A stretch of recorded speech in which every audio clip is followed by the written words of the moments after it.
This is the Six Figure Home Studio Podcast, episode 112. You're listening to the Six Figure Home Studio Podcast, the #1 resource for running a profitable home recording studio. Now your hosts, Brian Hood and Chris Graham. Welcome back to another episode of the Six Figure Home Studio Podcast. I am your host, Brian Hood, here with another solo intro because my co-host is taking the week off, as am I. And that is why today is yet another replay episode from our backlog. This is one of my favorite episodes from 2019, and this is the final episode of this decade. Can you believe that? The reason this is one of my favorite episodes of the year is because this is something that so many people struggle with, raising their rates. When do they do it? How do they do it? How do they know if they should do it or shouldn't do it? How much do they raise their rates by? How do I go about doing it? When it comes to raising your rates, you are your biggest enemy. And in this episode, we are going to uncover some facts, uncover some myths. We are going to help you get past your own self-doubt and fears when it comes to raising your rates, and then give you some practical steps on how to actually do so. So enjoy this replay on how to raise your rates, improve your work-life balance, and increase your profit margins. What are we talking about today, Brian? Chris, we are talking about something that you recently went through in your studio. It's something that I've been telling you to do for like as long as I've known you. Yeah. What is that thing? Raising your rates. Raising your rates. Here's a funny thing. We have a business podcast for recording studios. This is probably a topic we should have covered already. Yeah, seriously. You know why we didn't cover it? Why's that? Because then I would have had to raise my rates and I didn't want to. Yeah, that's true. Because I was terrified of doing it. Yeah, so let's actually talk about raising rates. And honestly, the first thing that comes to your mind, if you are in the position where you've probably thought about raising your rates, or maybe you've tried and you, quote, failed, or you think you failed, or maybe you just can't make yourself do it, and it's probably because of one of these fears associated with raising your rates. And just so you guys know, before we even get into this topic today, this is one of our most perfectly outlined episodes we've ever done, I have to say. Beautiful. We built an amazing outline for this episode. And for like the past, probably like since before I left for my honeymoon, we haven't had a really meticulously outlined podcast episode. So today we're going to hopefully stay on topic and hit all the points we need to hit today without missing anything. So let's talk about the fears that are associated with potentially raising your rates. And I know that anytime I've ever raised rates in my past, and I know that you've went through this recently yourself, when you think about raising your rates, usually there is a fear attached to that. And we're not going to try to solve those fears for you right now. We're going to kind of bring them up because we know they're in your head right now. But I think as we get further into this episode, you're going to start to see that each one of these fears are unfounded to a degree. As long as you're following along with some of the other things we talk about, these fears right here will not be a major issue when it comes to raising your rates. So what's the first fear on our list today, Chris, that keeps people from raising their rates? The first fear ultimately is FOMO. It's that you'll lose clients as a result of raising your rates. And then you're going to miss out on opportunities. And there's three main opportunities you could miss out on here. One, obviously, is money. Oh, I raised my rates. This band couldn't afford me. They didn't hire me. Then I lost out on a project. The second fear is I'm going to miss out working with a client that I love working with. It's totally a bummer to outprice yourself and then your favorite client that you love collaborating with, making music, can no longer afford you. And the third is this idea of an anchor client. If you have an opportunity to work with a client that solidifies your brand, someone that you can be like, you know, I did work with that one band that you've heard of. Please don't say it like that ever. We will come find you and we'll kick you in the face. Yeah. You want an opportunity to be able to name drop at least occasionally. And we could get into like the whole name drop and how your business should not be built just on name dropping. I know that's a sacred cow. But there is an element to social proof of saying, hey, I've worked with these big labels or I've worked with these big clients that you have heard of. That goes a long way. And the fear associated with raising your rates, you don't want to miss out on one of those clients. But again, we're going to talk about why this is simply unfounded later on in this episode. But I think it's worth mentioning that major overarching fear of losing clients is a big deterrent from people raising their rates. Yeah, it's the FOMO thing. And I think we talk about this all the time on the podcast, but it's that old Henry Ford quote that the issue that someone who's struggling with money is almost always they're not willing to walk past a small pile of money to get to a bigger pile of money. It's that FOMO issue of like, It's the same reason that people don't niche down. It's the same reason we talked about on last week's episode, this idea of like, well, I have to offer drum editing, podcasting, songwriting, blah, blah, blah, blah, blah. I have to offer all these things because I might lose out on an opportunity to make some money. And so FOMO comes back to raising your rates. It's the same thing. So let's talk about the next fear that gets in the way of people raising their rates. What is that next fear, Chris? Rejection. No, just say it. Rejection. Leave that in. So rejection, it's real. And it's this idea that people can smell fear. And, I was not especially successful with the ladies throughout high school. No way. I was not great because I had so much fear of rejection. When I would go up to somebody and be like, I was wondering if you're available and don't already have a date, if maybe you would consider going to the prom with me. You're not going to get a yes there, dude. My wife, she is way out of my league. Back me up there, Brian, right? Hey? Yeah, 100%. 100%. Way out of my league. The only reason that she's my wife is for a small period of time, I got over my fear of rejection and I showed up 100% when I asked her out. And we don't have the time in the day right now to really dive into getting over the fear of rejection. And we have talked about this in the past on previous episodes. But I will say some of the things we talk about today, if you follow along with the rest of this episode, the rejection portion of this fear is unfounded. Totally. So what's the third and final fear worth mentioning here that keeps people from raising their rates? This is a big one. This one is intense. James, I'm going to need some reverb on my voice. Here we go. Imposter syndrome. That's nice. So imposter syndrome, this is one you had an entire episode on in episode number 72. This was the first episode you did solo without me. I was on my honeymoon at the time. It was scary. It's a very poignant episode. So if you really want a deep dive, not really deep dive, it's kind of a quick episode, but a really good episode that will make you think and help you get past imposter syndrome, episode 72 is a good place to start. But let's talk about imposter syndrome real quick. Yeah, real quick. Imposter syndrome is basically this idea of you're like, I'm going to raise my rates. And then a little nasty piece of crap voice in the back of your head says like, you're not good enough. You're not smart enough. You're not talented enough. And doggone it, no one even likes you. What makes you feel like you deserve to raise your rates? That's what that little voice says. And it's an evil little guy. Yeah, he's terrible. Imposter syndrome is basically one of the worst things that could ever happen to you as an entrepreneur, as a creative. So honestly, I don't know any quick way to get over this, Chris. Your episode is the closest thing I've seen to a quick fix. Yeah, so check out that episode. I think we really sum up what Brian and I believe about imposter syndrome and about how you can get over it and how you can make it not just like a nagging presence in your life, but an asset that drives you forward. So check out episode 72. So I think we've talked about those three main fears that keep people from raising their rates. Next, let's talk about when it is time to raise your rates, because there are always signs in everyone's business that are completely ignored. I've seen this time and time and time and time again. I've seen this in your business, Chris. I've seen this in students' businesses. I've seen this in people in the community who all have these telltale signs that it is time to raise your rates, and they are simply ignored. So let's talk about, first of all, the first sign that it's time to raise your rates. And this is one of the most obvious, but let's talk about this now. It's time to raise your rates when you are too busy, when you have too many paying gigs and you're having trouble balancing them. And to illustrate this, let's kind of rewind the clock in my story to 2014.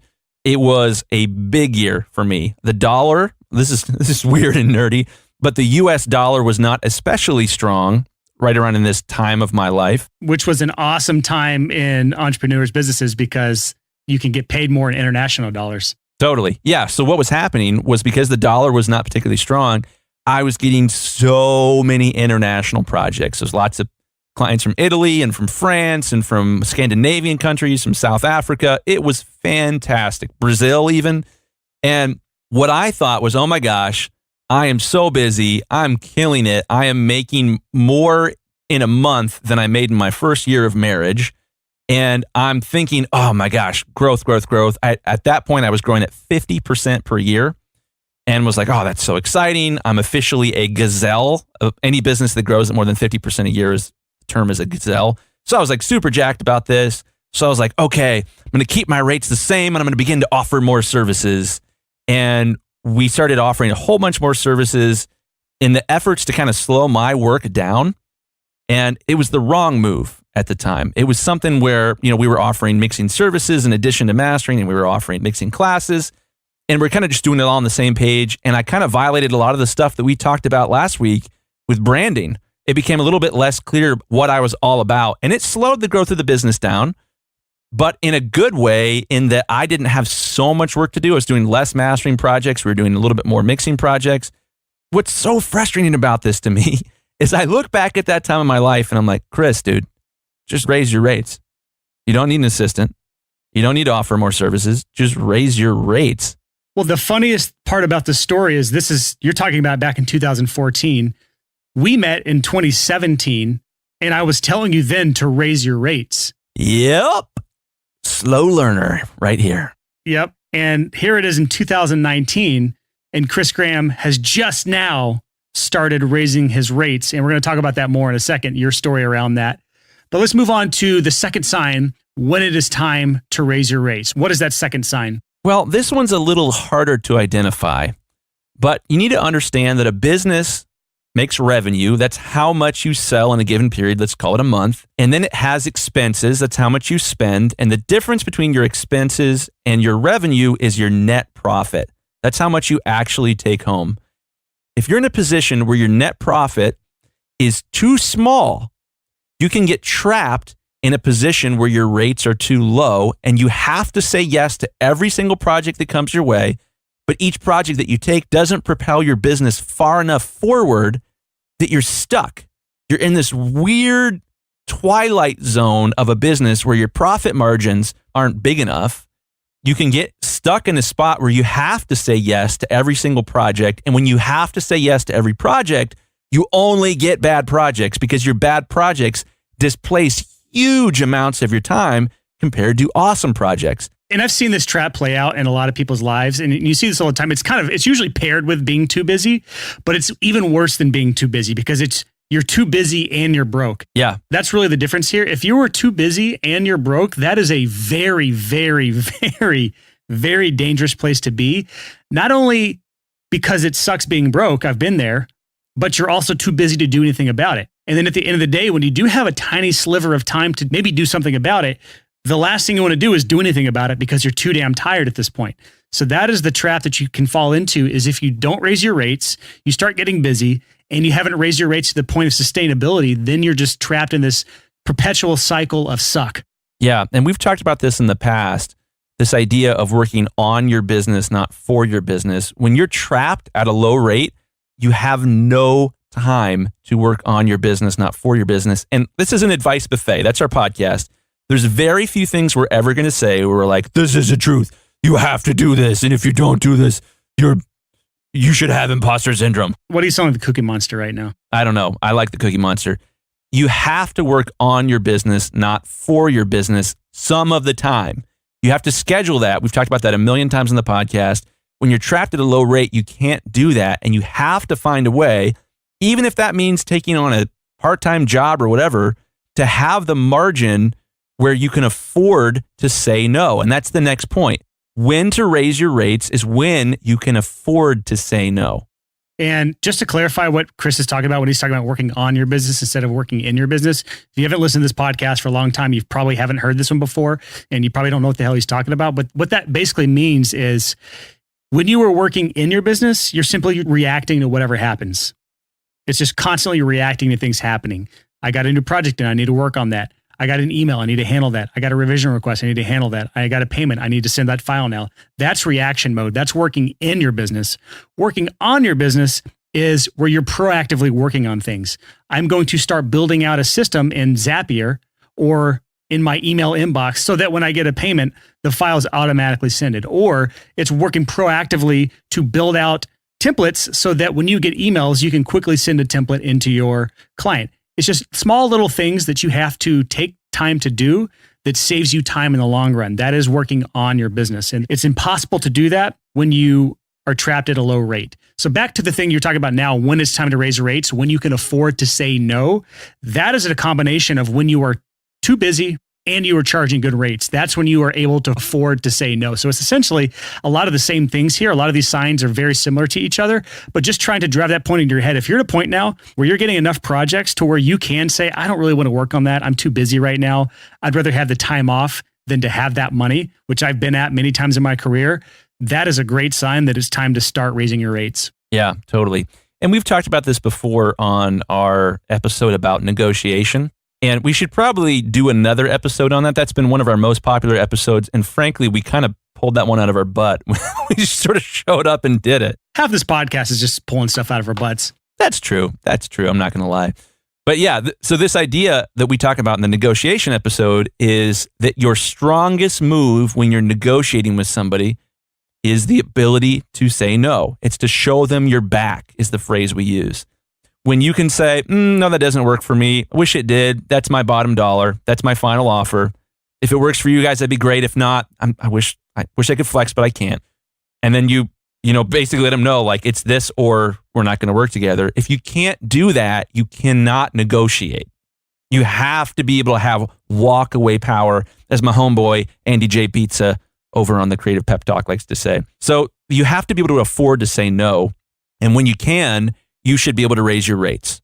Okay, so the fourth and final point when it's possibly time to raise your rates, and again, this isn't going to be all across the board on this final point. We're going to argue about it a little bit, but that's when you've gotten some big credits under your belt. Once you've gotten a big label or a few big labels or some bigger clients, this is a point when it may be time to raise your rates. Yeah, and this is a really tricky one because the myth that's floating around out there is that you'll be discovered. That's the American Idol myth of like, oh yeah, I went to this thing one time and I sang and then I was a rock star. And it's frustrating because we see this play out very occasionally in pop culture, but by and large, most people that are successful are doing it because they were grinding for years. Most people's path to success is rarely ever nothing, big bang, famous. That never happens. It's always a slow and gradual climb up that graph to where one day you wake up and realize, like, I've been at this a really long time and I'm actually successful, but somehow I didn't even realize I got here. Yeah. So rarely will you ever just get a few big credits and all of a sudden you can just double your rates. That doesn't happen very often, although I've seen it happen to a few people. But what we mean to say here is if you have some big credits and maybe you are too busy or you can afford to say no, usually these things are all associated with each other. So big credits is a good sign that it's maybe time to raise your rates because that does lend you some credibility that someone else down the road may not have. But if you won a Grammy, you can probably charge a good percentage higher than the guy down the road simply because you're a Grammy award-winning producer or mixer or mastering engineer. So think about it on that thing. When you have some big credits to your name, it may be time to start considering raising your rates. Totally. And I think the cautionary tale there is we hear these sort of nightmare stories about people that win producer of the year or they get a Grammy, they get album of the year. And what they do is they believe that if you build it, they will come lie. It's a slight tweak on that line. It's I've arrived and now the world owes me. Now there will just be deal flow and people are going to Google me and they're just going to come out of the woodwork. And that might be true for a while, but eventually a lot of those types of people come back down to earth. I actually want to give a shout out to Seth Mosley here. He has an event that he puts on here in Nashville called Music and Money. And this is something I go to every month that I'm in town. And it's simply a real estate investors meetup. And it's all people in the music industry. And the reason Seth, when he tells the story of why he started this group, it's because he was working in the music industry. He himself, he's a very successful guy. He's got 20-something number one singles to his name, maybe 30 now, I don't know, as a songwriter and producer. And he had someone come to him that was producer of the year. And just a couple years later came to him wanting to work with him because he had just gone flat broke. And Seth saw this and said, I've got to do something as someone to protect my future, my family, myself. I need to be putting the money I'm making now into investments in smart ways. And so he created this group. If you're in Nashville, I highly recommend coming to it. I'm usually there. I'll see you there. It's usually the first Wednesday of every month. Unplanned little plug here, but there are a lot of Nashville listeners here and that's an awesome group. But just telling you that story to tell you one big thing here. And if you were Songwriter of the Year or a Grammy Award winner, or you have the biggest name in music work with you, it may only be a couple of years before you're flat broken and nobody again. So it is very, very good thing to stay hungry and to stay smart with your money all along the way and not let the big credits be the shiny thing that gets in the way of your business. So that's the caveat that comes with this big credits thing that we're talking about. I think the danger there is a sense of entitlement. Yes. I did this thing, now I am entitled. And when you have that sense of entitlement, that is a really toxic, dangerous, poisonous business killer right there. You're responsible for your deal flow, not like this force that owes you. So let's talk about the next point in our outline, and that is reasons to raise rates. There's obviously you want to make more money. That's the goal. But there are several unexpected reasons and maybe some that you have thought about. But let's talk about some reasons that you may want to raise your rates. What's the first one, Chris? The first one is to be taken seriously. And it's this idea that when you're cheap, you're affordable, and that's desirable for a lot of people. But the type of clients that you dream about will have a red flag if you're too affordable. So case in point, if I'm walking down the street and I'm getting kind of hungry and I see a hot dog stand and I'm like, that sounds kind of good. And I walk up and the hot dogs are 1 penny each. I'm gonna be like, whoa, I don't care how many Yelp reviews this place has. I am not going to put a 1 penny hot dog in a bun and then eat it. That sounds like I'll probably die. It's a red flag. Yeah. When you have low rates, you typically are just going to get those types of clients that are looking for the cheapest deal. Totally. And so in order to be taken seriously, price is a very, very good deterrent for removing that type of client from your business pipeline. And it's going to give you a level of respect. Whether they say it or not, they will respect you a little bit more if you have at least a fair price for what you offer. Not an exorbitantly high rate, but you're going to be taking more seriously with a respectable rate. Yeah. So there was an engineer recently that I became aware of that was doing a lot of live recordings. It was like, kind of living room recordings. He was doing unbelievable work, really, really high quality stuff. And he was charging $10 an hour for it. And it was this thing of like, whoa, hold on, that's red flag. No matter how good his portfolio is, a lot of artists are going to be like, whoa. Not only that, you lose respect of your peers, other producers, other engineers, people that would maybe collaborate with you or refer work to you. But instead, they see you as this bedroom producer, almost more of a threat than a collaborator when you are working for that cheap. It devalues the entire field when you're below a certain threshold. So honestly, this is almost when to raise your rates when you're below this threshold. It is a great way to be taken seriously, to have a baseline price that is not far below your competitors. Again, we've talked about this in the past on other episodes where we mentioned price. If you're using price as your main differentiator, that is not the way to go in the long run. You've got to have some other major ways that people are choosing you over someone else that's not just price. So that's reason number one to start raising your rates, is to be taken seriously. What's reason number two to raise your rates, Chris? This one's a little tricky. Profit margins and sustainability.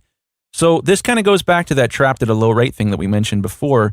Profit margin is essentially that you're making enough money. Profit margins, sustainability, it's more about keeping more money at the end of the day. Yeah, 100%. So this idea of profit margins and sustainability is if you are in a position where you're like, all right, man, I'm doing $5,000 a month in sales, but my rent is $3,700 and I'm paying $400 in different services for cleaning and website maintenance, It doesn't matter how successful you are or how many awesome bands you are working with if you have no profit margin. If you guys want to check out our interview with Matt Boudreau, which is episode 27. Yeah, if you go back and check out Matt Boudreau's interview with us, Matt is one of our favorite people on earth. His podcast, Working Class Audio, is amazing. Matt's family. But Matt's issue years and years and years ago was that his rent was enormous. He had such an expensive space that he couldn't get his profit margins high enough to get above water on it. And so this idea of sustainability is directly related to your ability to charge enough to cover all of your expenses so that you aren't in debt. It's really, really important. And if you don't have the profit margins to sustain your business over the long term, you're going to go out of business. And here's the thing. You hear all these stories about all these studios going out of business and going under. In every single case, it's an issue of profit margins.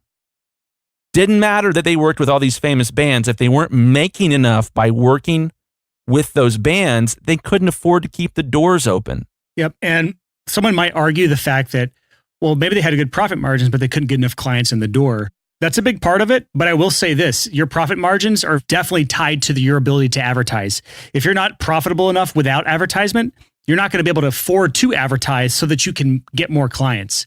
So profitability is directly tied to how much you can afford when you start advertising either on Facebook or through Google Ads or through any local means. If you're spending money on advertising, you have to first have the profit margins in place to support the advertising that you are doing. That's amazing. I think that was one of the best nuggets we've had in this episode so far.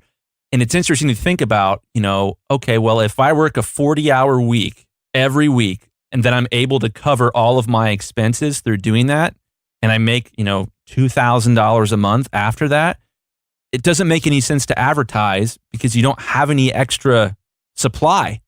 There's no point in increasing demand if you don't have a good profit margin. What that can lead to is if you start advertising, you don't have the profit margins in place, you can put yourself into a mountain of debt if you're not careful. Yeah. And that's the scary thing about business ownership. It's not just about whether you make enough to live. You can also get yourself in a position where you have so much debt that you could lose your house, or you could, lose your car. Like you could, destroy your credit and have to go bankrupt. There's all sorts of things that could happen. And you have to make sure that you stay above water on this stuff. And raising your rates is one of the biggest levers that you have in this whole battle to stay above water and to do this for the long haul. Yep. And again, back to the profit margins things. To me, the biggest reason to have great profit margins, and rates will allow you to do this, is to have cash flow or to have reserves in your business. So one of the biggest things that helped me with stress, we talked about stress on episode 74, just a few episodes ago. We talked about dealing with stress and preventing stress and anxiety. Honestly, a huge part of stress and anxiety for people is their money issues. And a lot of people don't have emergency reserves or any cash reserves into place. And so if they have an unexpected expense come up, car breaks, air conditioner goes out in their house, something major happens that they have to foot the bill for that, they can't afford it. They simply cannot afford it. And then you have that really bad conversation with your spouse or with yourself sometimes of how the hell am I supposed to afford this? I don't have the money for this, especially if you have kids. That can get extremely stressful. And raising your rates to where your profitability is at a place where you can now actually save emergency funds for your life, for your family, or even your business, that takes an extraordinary amount of stress away. So that can't be understated how important good profit margins are. Totally. This is super good stuff. So what is the next reason to raise your rates, Chris? Because I think we tackled the last one pretty in depth there. Yeah, I would say one of the most important reasons to raise your rates is if you're struggling with work-life balance. If you're in a position where you're just like, oh my gosh, I have to work because I need this money, and there's a work-life balance issue where your kids and your spouse and your friends are just like, where are you? I haven't seen you in forever because all you do is work. That might be a good opportunity, a good, kind of red light, like, hey, you need to raise your rates so that you can work less. The tricky thing here is that some people, it doesn't matter how much they raise their rates, they're always going to have FOMO. They're always going to freak out about, oh, no, but I left money on the table. You have to get over that. If you're going to have a happy life and a successful business, you have to balance this FOMO thing and this work-life balance thing, because if you don't, eventually you're either going to have a really crazy issue in your business that's going to totally mess up your personal life, or a really crazy issue in your personal life that's going to totally mess up your business. These two things are really interlinked, and as much as we'd love to believe as audio engineers that it's just like, oh, put on the audio engineer hat, go to work, and that the only thing that exists is rock and roll, or whatever it is that you're working on, it's a really, really dangerous position. And a lot of the reason that a lot of audio engineers tend to develop personal issues later on in life. We've probably talked about this in depth in past episodes, but I just think it's worth repeating. What good is having a successful business if you jeopardize your personal life and your family life in the process?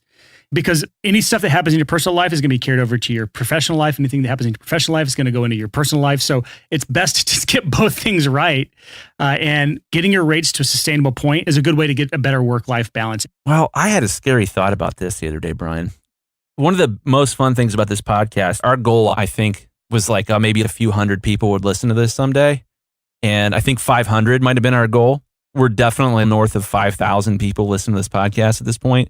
And the thing that's scary about that is I get messages or phone calls, or someone will book me to work on a mastering project. And then at the end of the phone call, they'll work in, oh, by the way, podcast has changed my life. Thank you so much. I'm like, oh my gosh, this is so cool. This is totally not part of my life plan to have a really popular podcast for audio engineers. But one of the things that freaks me out is that one of these years we're going to be at like NAMM or some event, and I'm going to meet somebody and they'll be like, yeah, man, podcast was great. Took all your advice and business exploded. Family totally disintegrated. Don't talk to my kids or my wife anymore. But man, business is killing it, dude. Thanks to you. That would break my heart. This isn't a podcast about how to build a successful recording studio. What? This is a podcast about how to adult. It's about how to kick ass at life. And I'm not excited for someone that's not applying this stuff to how to become a better adult and how to balance their life better and to do what they want, not just like throw their entire personal life away in exchange for professional success. Yeah, I have to agree with you there, man. I've seen this in other business verticals, like in real estate. I've seen this in software worlds where people are all about hustle, grind, get the work done, put the hours in, and they get that success, but their family life is an absolute wreck. And to me, like, you can't put a price, like, I don't need millions of dollars in my life to make me happy. I just need to make a living and to have a good, healthy work-life balance so that I can still support my wife and my future family and have all my relationships intact at the same time. So you make a good point there. Yeah, dude, I had a nightmare about this a couple nights ago. I don't know if you guys have seen, there's a politician named Beto O'Rourke from Texas. He's running for president. And I had a nightmare that my wife left me for Beto O'Rourke. And I was like sitting in Beto O'Rourke's driveway, and it was the first time I was going to visit her at his house, and our kids were there. And the theme of the dream was like I had focused too much on growing my business and lost them. I woke up like in hot sweats, like, oh my gosh. I've never heard of this guy, but he's got the most punchable face I've ever seen. So I can see why you'd have hot sweats from that. He's not terribly hateable when you hear him talk, not to get into politics, but we're not going to get into politics. He's got a positive vibe. I'll say that. And a punchable face. Here we go. So let's move on to the how to raise rates, because we've gone over the fears related to raising rates. We talked about when you should raise your rates, the reasons you should raise your rates. But let's actually talk about some things you can do to try to start raising your rates on your own. And I would really challenge you to stop and think about how you can personally take what we're talking about today and apply it to your own business. Because chances are, I'd say maybe 10% of our audience, 15%, maybe 20 tops, is at the point where it's time to raise their rates, and they just haven't. They're at the point you were, for the last year and a half I've known you, that you just refuse to raise your rates for really a lot of these fears. And maybe we should touch on the fears a little bit more later on, and maybe go back over the fears after we've talked about this episode so we can kind of refer back to the things we talked about in relation to these fears. But let's talk about how to raise your rates in a way that makes sense. Well, and confession here, this is a little bit of a selfish episode. When Brian invited me to do this podcast with him, a year and a half ago or so, my first reaction was, wow, that sounds fun. My second was, I'm going to learn so much from this dude. And this is one of those things where I just feel like I have a lot to learn about raising your rates. It's something I have recently begun to dabble in. My mastering business was really based on, I had a published rate, and you would go on my website, you'd select the number of songs, and there was a standardized turnaround time. You'd select that, you'd book the project, and some weeks I was crazy busy and other weeks not as busy, but I had a really transparent system for you would select your own options. It would give you the rate right there. And just to clarify, you had a published set rate on your website. That's the way your business has worked for years. Yep. That's how it was when I met you. And that was like the first thing I wanted to go on your site whenever I was talking to you. And I'd say this is a good kind of segue into this first way to raise your rates. Let's talk about, in your example, what were some of the things you did to raise your rates now? Well, the first thing I did pretty recently was I pulled my rates off my website, and I went to a quote-based system. Some of my older customers are still grandfathered in, people that have supported me over the years, they're still grandfathered into this older, lower rate. But one of the things that's so weird about raising my rates is one of the biggest reasons I did it was this podcast. There's, thousands of audio engineers listening to this podcast, and I talk to at least 3 to 5 people per day that listen to this podcast that are interested in working with me. there have been so many people reaching out that it's been a little difficult to keep up. And the only option was hire more mastering engineers or raise my rate. And I would much rather be in the position of working a little bit less, having a little bit less project management going on, and not having to worry about like training a mastering engineer from the ground up to know all of the things that I've learned over the years. So it's been kind of a really strange journey to just be like, oh my gosh, I started a podcast about business for recording studios, trying to help people, and oops, now I have to raise my rate because of the podcast. Yeah, so you reached the point of being too busy, which is a telltale sign. And you've been too busy since 2014. Yeah. It's not like this surprising thing that just snuck up on you. Like, this has been going on for forever. Really, what was the main thing that stopped you from raising your rates in the first place? You were so adamantly against it when I first started talking to you about this. It was FOMO, man. My favorite thing has always been helping new artists break through. My dream client isn't Coldplay or, some super duper famous band. It's a band that someday will be famous that is not yet. Those are always my favorite projects. And I was just so afraid that I was going to lose opportunities. And it wasn't great for my personal life. Like there have been times when, especially like seasons like right now, sort of the beginning of spring can be really, really, really busy for me. And it can be kind of tough to balance all of the things, especially when your podcast co-host also gets married around the same time of the year and you have to keep the podcast going. Well, let's talk about this, because you moved from a set rate system, meaning you had your rates published on your website. People could book straight on your website at the set rate. Everyone paid the same rate. And that was the way you did it for years and years and years. I tried to push you for the longest time, and you finally caved in.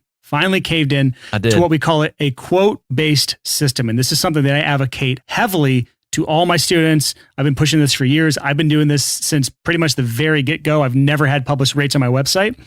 And it's essentially where instead of your published rates, you pull your rates from your website. They're nowhere publicly anywhere. And you do a quote-based system. That means when someone wants to know how much you cost, they have to contact you and you give them a custom quote based on their needs. And what are some of the benefits behind changing from a set rate system that you've done for years and years and years to going to a closed quote system or a quote-based system for your mastering services? So one of the things that's the most important about switching to a quote-based system that I've been fascinated by switching my company over to a quote-based system is, one, you get a better idea of what customers actually want. Instead of making all these assumptions about like, well, you're going to want this, you're going to want that, it's going to take this long, to get into an actual conversation with the customer and learn about, hey, here's what would make me happy in this project. Here's the turnaround time I'm looking for, or I do need alternate mixes mastered as well, or I do need some help figuring out, vinyl or whatever it happens to be. A place to have a conversation allows you to custom tailor the quote to the client, as opposed to trying to like figure out all the weird isms and outs of like, oh, wait, you want the first 2 songs done in one day and you want the last, 8 songs done in a month. Like there's just an awful lot of differences between projects. And I really think that having my rates published and trying to standardize everything, while it worked, I built a 6-figure business out of it. At this point in my business, the transition to a quote-based system has been fantastic. Yeah, and what you're doing when you have a set rate for every single client is you're subsidizing the clients who require tons and tons of work and a lot of extras and bells and whistles. What you should be charging them more, you're taking it from those who are really low time, low maintenance, easy to work with, super fun to work with, and easy. Like those are the ones that should be charging less because you love working with them. They take less time and they're a lot less stress. But what you're really doing is instead of charging those clients less and the more intense clients more, you're charging them all the same, which means you're going to get more of those clients that are high maintenance and less of those clients that are exactly what you want. The quote-based system, however, lets you figure out exactly what they need, how much work it's going to be, how they are to communicate with, and then to give them a personalized price based on that X factor, which I like to call the pain in the ass factor. I mean, it's truly what it is that you can't get from a simple email or from publishing your rates online and then booking. There is no differentiator between those two things. And you get that in a quote-based system because you get to actually find out what your customers want and, honestly, more importantly, what they need. Because sometimes what they want is not in alignment with what they need. And by setting a quote-based system, you get both of those two things. But let's bring it back to actually raising your rates, because we're talking about a quote-based system in accordance to raising your rates.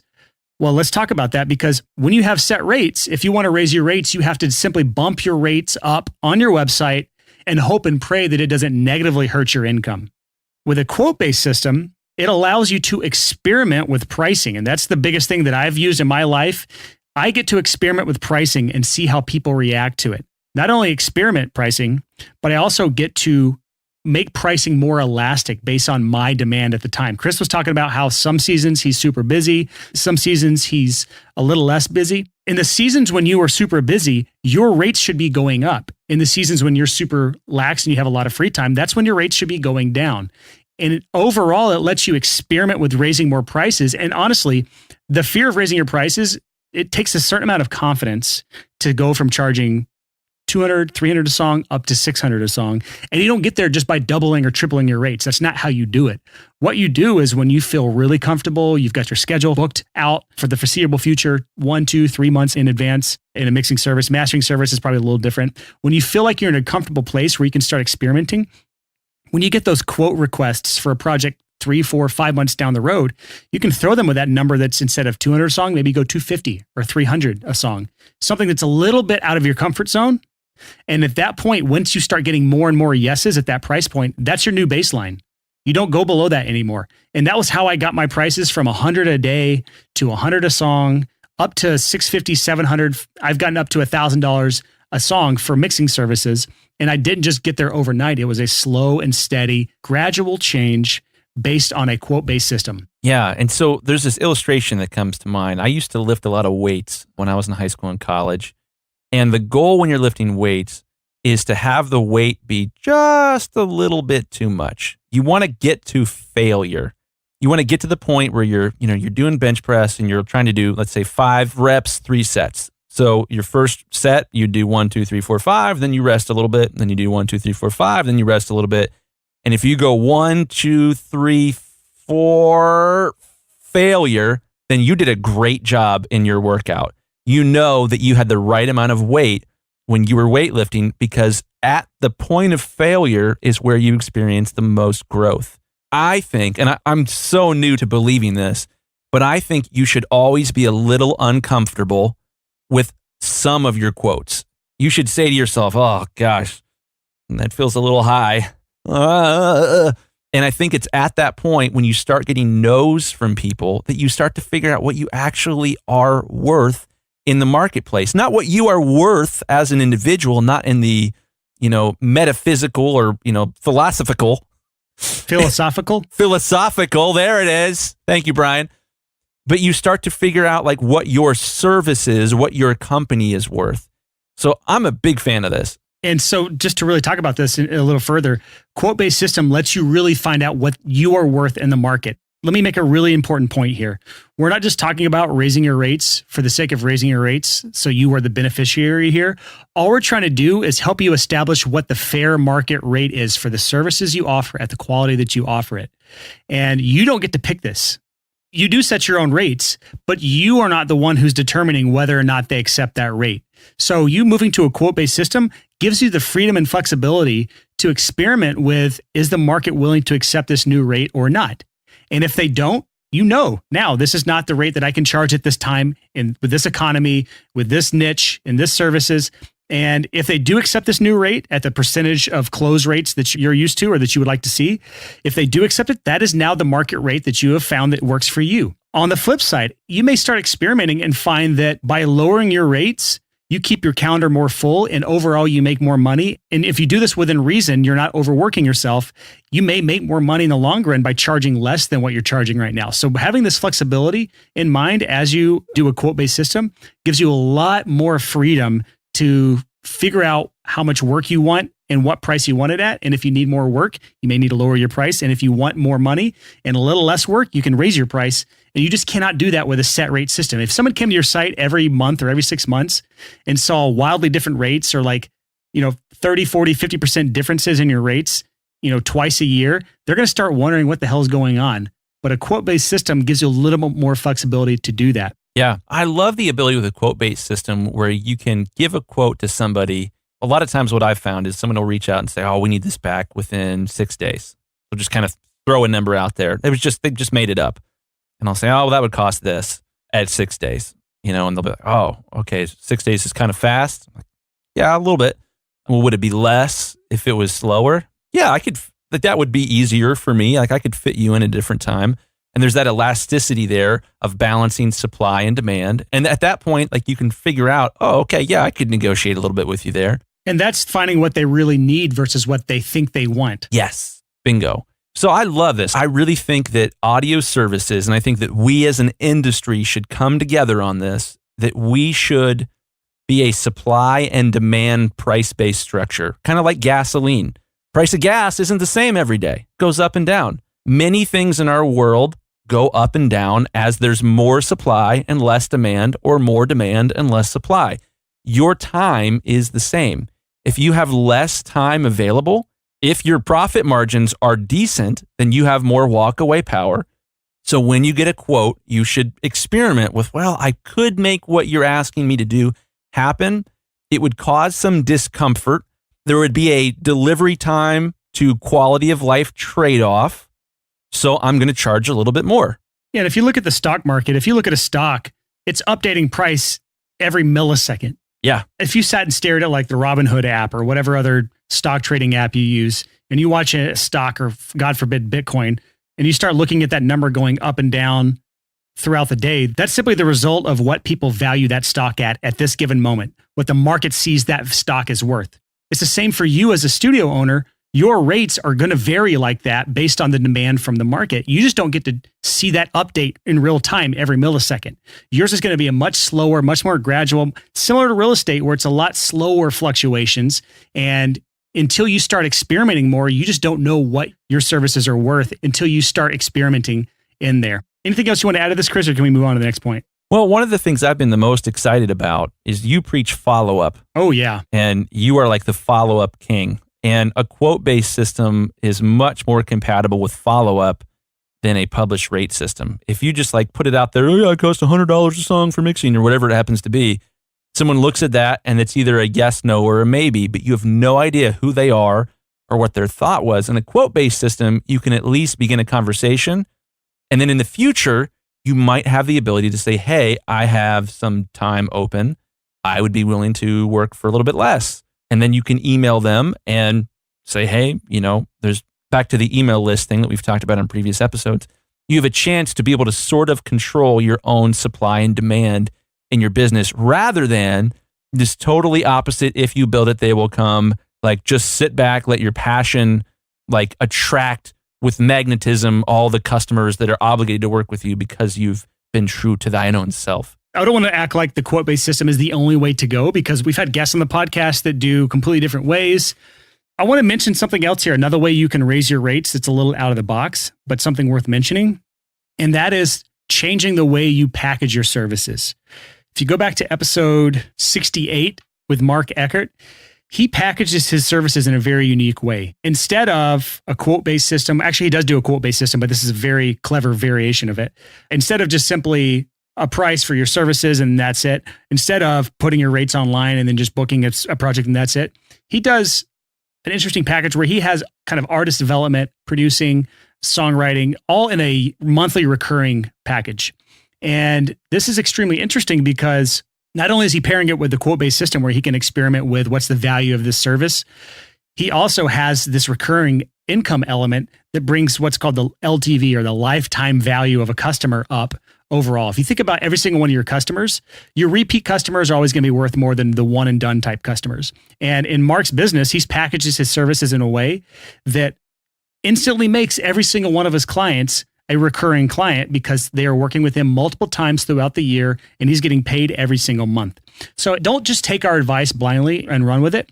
Really think through what you can do to set yourself apart in the market because there's something called pricing confusion. We've mentioned this on the podcast before in the past, but when you were shopping for a car and you want to buy a new car or a used car, first place you're probably going to look is like kellybluebook.com. And it shows you the price that you should be charged for that car based on other comparable cars because just about every one of these cars is made the same. If I bought a 2006 Honda Pilot, which was what I drive to this day, every one of those 2006 Honda Pilots are going to be built basically the same. If I go out and buy a new Honda Pilot this year, all are going to be similar. So there's no pricing confusion. It's pretty much uniform amongst every single one of those cars with the slight difference in feature set.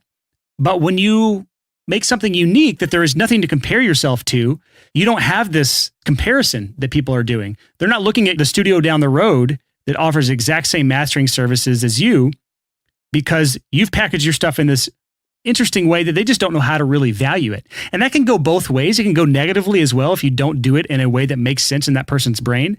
I mentioned Mark's website in the last podcast episode, and I don't mean to push this guy too hard on you. He's just a friend of mine, and I admire the stuff he does. Yeah, we love him. Look at some of the things he does on his website to create pricing confusion, because he's created a unique packaging of services that doesn't really have a comparison that you can just go out and blindly find somewhere else. So he's kind of got two good things going for him, the quote-based system and the unique packaging. And I think if you just did one of those two things, you're going to do a lot for yourself. But just some extra things to keep in mind when it comes to raising your prices. You don't have to just blindly follow our advice. You can still do something unique or something that is better suited to your style and run with it. I love that, man. Well, I would say last thing on how to raise your rates is that the ability to raise your rates is really, really tied to one other number in your business, and that is the number of leads that you have coming in the door. If you have one lead coming in the door each month, one potential sale, it's not the right time to raise your rates. And just to clarify, coming in the door, he just means like a quote request you get or someone DMing you on Instagram saying, hey, I would like to work with you. How much are your rates? That's one lead right there.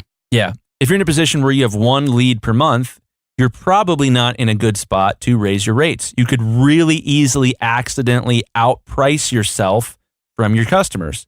If you're in a different position and you have one lead per day or a couple leads per day, and there's a lot of potential projects to choose from, there's a lot of stuff to figure into this. But if you have enough deal flow where you have the ability to say no to some people and you can deal with, hey, I sent out 31 quotes this month and 15 of them said, no, we can't afford you. And 16 of them said yes. If you're in a position like that, much different conversation. But if you don't have enough leads coming in, you're going to be up poop crick. You're going to be in a position real fast where you don't actually know what your services are worth in the marketplace. So you got to have these leads. Now, real quick, if you're not sure how to get more leads for your studio, we have a 2-part episode 42 and episode 43 on how to get more clients for your studio. Really, really good series to go back to for some refreshers on how to get more leads for your studio if you're at the struggle bus at this point. Side note, do you say crick or creek? I think I said creek. Okay, just making sure. You said crick earlier and I was concerned for you. Let's wrap this episode up because now we're going off the deep end here. We got to leave that in. That's rich. Well, what's something we can give somebody to walk away with here? Something to chew on.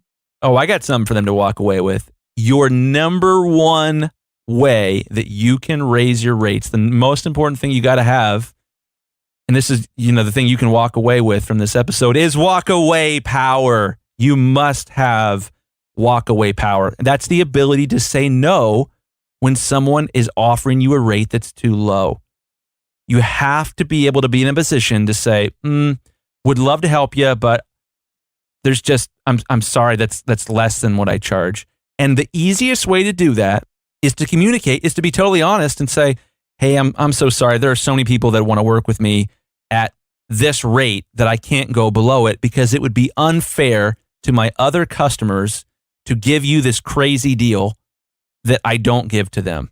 I wish I could. I would love to work with you, but I'm more expensive than that. And I want to add something to this that I forgot to mention earlier is a lot of times when a client gives you their budget, that's not the actual budget. Yeah, ignore that. I can't tell you how many times I'll give a quote for a price that's nearly double their budget and I'll still get the project. So don't be swayed just because someone's budget doesn't match what you would like to charge. Charge what you want to charge or charge what you think is the market can afford for your rates or what you're worth. But don't be too swayed by the budget that the artist gives you if they give you a budget, because that's a lot of times their ideal budget, what they wish they could get in a perfect world. It's not anywhere set in reality. Yeah, it's honestly one of my pet peeves when somebody comes to me and says, this is our budget. And be like, by budget, do you mean a number that you pulled out of your butt? Yeah, there's been times I'll also mention when I talk about walkaway power, where a client, I ask for budget on my quote form. That's one of the things I want to know. If they give a budget that's like a multiple of 10 under what I would charge, like I might charge $1,000 a song and they're like, our budget's $100 a song, I won't even give them a price. I'll just say, I'm so sorry, guys. This isn't anywhere close. I'll say it in a nice way. I have a template for this. It's way nicer than what I'm saying now. This isn't even close to what I would charge you. Here's some people that are closer to that budget. And they're always worse than what I am because you're not going to get the exact same quality of what I am for $100 a song. But at least it's pointing them in the right direction of what they can expect at that budget. This is good stuff. Brian, I appreciate you doing this episode with me. This is stuff that I have fear issues around raising my rates. I think all of us do. And for whatever reason, that part of your brain is broken and you don't have these fear issues. I don't have any fear around raising rate. I have this wonderful entrepreneur ignorance that allows me to tackle things and do things that I should in no way ever do because I simply don't know that I shouldn't. I'm not going to act like I don't have fears. I obviously have fears, but just around pricing and raising rates and charging what I think I'm worth, fears are not there. But I will say this, they're probably not there because I do things in a way that allows me to experiment. What's scary is doubling your rates online. That's scary because then anyone that comes to your site, you don't know what the reaction is. You have no idea. But when I get to experiment by sending one email to one artist and I get to try a new rate that way, that's a way that it's a much more manageable way to do it. So I just set it up in a way that I don't have to put myself out there to everyone. I get to experiment in little ways. And that's just kind of how I run any business that I do is through experimentation in manageable bite-sized things.